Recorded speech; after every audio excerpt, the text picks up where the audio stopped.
just going to talk some basics about your chess club and how it got started and talk a little bit about you. We're going to do this for about 15 minutes. Then we're going to put this on my YouTube channel, Urban Louisville Chess, podcast channel, Urban Louisville Chess. You know of other chess coaches, let me know, man, because there are a few chess podcasts out there, but I don't think they do enough in the way of letting people know about the different types of chess clubs around the country, in other countries for that matter. A lot of times they have a tendency to sort of focus on that top 2-3%, international masters, grandmasters, that kind of stuff, interviewing them. But there's a great bulk of us out there, not just throughout the United States, but throughout the world. So I'm going to go ahead and get us started. Folks, this is Urban Louisville Chess. I'm your host, Coach Corbin.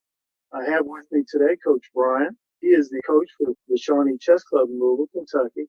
Brother, let's start off with the basics. How did the Shawnee Chess Club get started? Was this something that you started or something that the school had started and you entered it? What's the history there? Well, JCPS had a chess league for quite some time. Shawnee hadn't competed in it for a while, and they'd never competed in it competitively until I met Chris Lyons. I basically got him hooked on chess, showed him chess.com, and he's played several thousands of games since then. It's only been a couple of years. He loves chess. I'd been very, very busy during the time. I tried to get a program started the first year I was there. Chris Lyons came up with me, and he's all like, he talked to the athletic director, and they got it set up. So he wanted me to help coach it. We were all for it. So we had some interest from several students as well. We had been talking it up and things like that. But we finally got it started. We got into the JCPS League, and that's kind of how Shawnee Chess began. Okay, great. That's great. So it's been up for a few years. It's nothing that you necessarily started. It's something that you walked into. And before you walked into it, you say a brother named Chris Lyons? Chris Lyons and I both kind of started it. But before us, the team hadn't existed for 2 to 3 years. And even then, I think before that, they only had 2 or 3 players on the team. It wasn't very big. Do you feel comfortable in telling us the size of your chess club? We easily have anywhere from 10 to 15 students playing, enjoying chess. Great. So your sessions, are they once a week, twice a week? We'll have twice a week sessions during all of this where it's everything from home. We've been doing it just about every day after school. So from 2:30 to 3:30, we've been playing bug house, blitz, working on opening practice, going over games, just different things like that. Do your students participate in tournaments? Yes. Actually, we had 4 who were USCF rated. They would compete pretty often within USCF rated tournaments. Those are online USCF rated tournaments over the board? Over the board. We prefer to play over the board. Online, it's just not as real of an experience. And has the COVID thing restricted the number of over the board tournaments you can do? Yes. We've been struggling to find some tournaments. Several of our players were really looking forward to playing in the Kentucky Open because they had played last year, but due to COVID, there were some issues, and then we just haven't been able to find very many over-the-board tournaments. So it's been a struggle. I do know that some folks are trying to do the Louisville Open. They do the Kentucky Open. They're trying to see about the Louisville Open. They sent out some type of email message saying, if we're able to bring it back or do it, would you participate? And I said, well, not only would I be interested in participating, but several of my students haven't heard anything from them. But I do know here in Louisville, Kentucky, Liberated Minds Homeschool Academy are doing more over the board. They're pretty good with the practices. Between every game, they wipe down the boards into pieces. They provide masks. They do social distancing. Coach Layla, that's her independent school, and chess is a required part of her curriculum. I feel most confident to say that going into 2021, she's going to be offering more over-the-board tournament opportunities. As far as your training is concerned, what are some of the things that you emphasize to your students? Number 1 is always tactics, training basic tactics. I tell them to solve at least 25 basic tactics a day.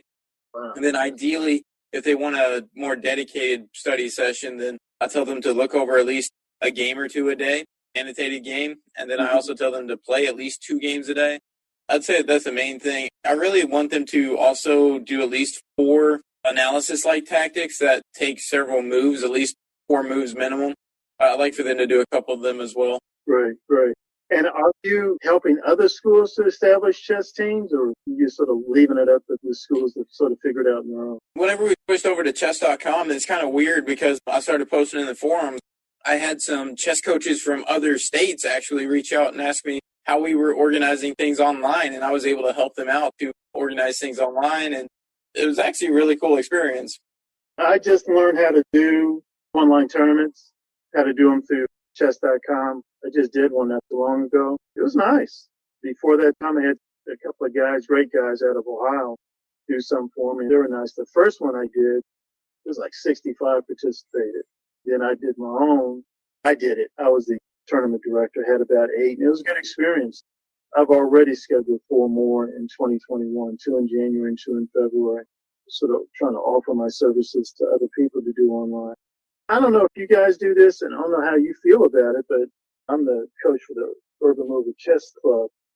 I try to offer people an option. I do what I call hybrid tournaments, where I say on the same day, you can either come in, do over the board, or you do it online. I don't know how you feel about that. I really like that idea. I think it's great because as long as you have enough participants, the over the board experience is always better than the online experience just because you get to analyze with people after the game and better players. It's so much nicer to be able to play over the board. But I do have a few students who prefer to play online. I feel like it's almost a little bit easier. You get to draw arrows and things like that. So it's kind of nice. I do have a few who like to play more online. So I do like the hybrid idea. And I have to agree with you about the over the board experience. It's sort of difficult to communicate to non-chess players the difference. Well, it's the same 64 squares, same pieces. Dude, there's just a different feel about being across from your opponent right there. And then, like you said, afterward, being able to go over and talk to your coach and talk to other guys on your team. And then also, you may want to just go up somewhere and grab a snack and you start building friendships with your opponent. It's just a different feel. Have you ever gone to the Queen City Classic they do up in Cincinnati, Ohio? Back in high school, whenever Queen City Classic was first getting started, I actually played in it 4 years in a row. Wow. You know how it feels to walk into somewhere and there are like several hundred people there. All playing chess. It's such a great atmosphere. And then the opportunity to meet grandmasters, international masters. When I went, I took my team 4 or 5 years in a row. It got to the point where the kids were telling me, hey, coach, we're in Cincinnati. I said, well, the thing didn't start till Saturday. Well, we're here at the Simo. We wanted to beat Grandmaster Irina Krush, Kadenov, Maurice Ashley. They just love that opportunity. Some families almost made it like a mini vacation. I don't know if they're going to do it this year or not, brother. I heard from them, and they said that they're thinking about doing a hybrid, saying to some folks, you feel okay about coming in? The Paul Brown Stadium, great. If you don't, we'll offer you a tournament online. We'll see how that goes. But haven't they been doing that for close to 20 years now? Oh, yeah, it's been a while. Now they've also actually gone into Cincinnati and northern Kentucky and try to help schools in those areas establish chess clubs and all. Now, brother, aren't you a teacher? Yeah, I teach biology and chemistry. Biology and chemistry, okay. And so do you see any type of relationship between chess and students' academic performance? Oh, yes. So just to be on the team and be able to compete, which is, like you said, different atmosphere. If you're playing with a friend over the board, sure. But whenever you walk into a match for a team and you're competing on a team, it takes on a whole new level. You're playing for more than just yourself then. You can't be failing. We prefer not to have you failing any classes, but you can't be failing 2 or more classes because if you are, then you can't compete, you can't practice and things like that. So we stay on the same restrictions as the physical athletes do for basketball, football, things like that. Right. And it's interesting you said physical athletes. So you view chess as a sport. You view your team as athletes. Is that correct? Yeah, I don't know. If you ever play any long games or anything like that, like 70 minutes aside, you've got to have some type of stamina because you're going to be exhausted, you're going to get tired, you're going to make mistakes, just like in basketball. You're a state senator, Dr. Ralph Alvarado. He talked about some studies where you lose weight, and he talked about how a lot of the top performers like Bobby Fischer, before one of his very famous tournaments, did a lot of exercise, swimming and things like that to build up his physical stamina. Because like you said, man, them 2, 3, 4 hour games, you can't be out of shape doing that. Because you physically cannot be out of shape in doing that. There was one women's champion said that part of her training was to watch what she was eating and to do physical exercise. A lot of the top players do have physical trainers who tell them what to eat, keep them in shape, and things like that. That's amazing. How long have you been playing chess? About 21 years now. Wow. Old timer. Pretty much. It's a shame when you get up to my age, it's like, well, really, you're an old timer, but you can still do it. I can't do it like I used to do in basketball, baseball, football. Ain't no way. Can't even think about it. But at least in chess, I'm still able to do it. I think that's just one thing that people ought to bear in mind when it comes to chess. Brother, just last couple of questions here. Let's pretend that you're talking to a parent and you're saying to that parent, I really like for your son or daughter to come to our chess team. What were some things you might say to them? Depends on the parent. Sometimes with parents, you're getting kickback. It'll be like, I want my kid to focus on soccer or something like that. They don't understand the competitiveness of chess and the benefits of chess. Chess can make you a better thinker for the soccer field. We actually run into where, especially the football players for some reason, love to play chess because they love the competition, and chess will give them that competition. So like if you have an injured player, they can switch over to chess. They still got that competitive feel.